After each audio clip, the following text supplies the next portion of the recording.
Little angel.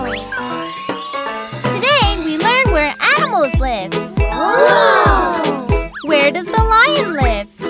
Me.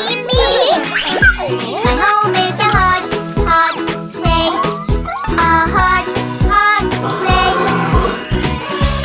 It's so hot and strawberry. My home is a hot place. A hot place. Where could I be? Where could I be? In the savannah. Great job! Now, where does the penguin live? My home is a cold place. A cold place. It's so cold and snowy. My home is a cold place. A cold place. Where could I be?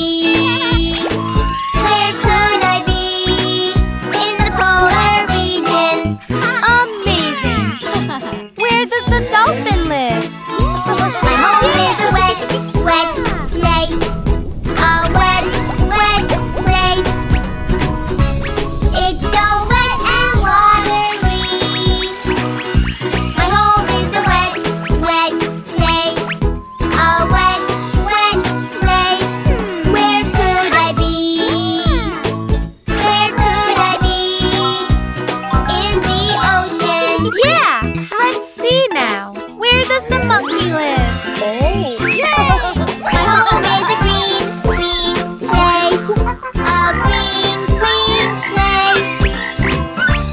It's so green with tall trees. My home is a green place. A green place. Where could I be? Where could I be? In the jungle. And do you know where kangaroos are from? Yeah!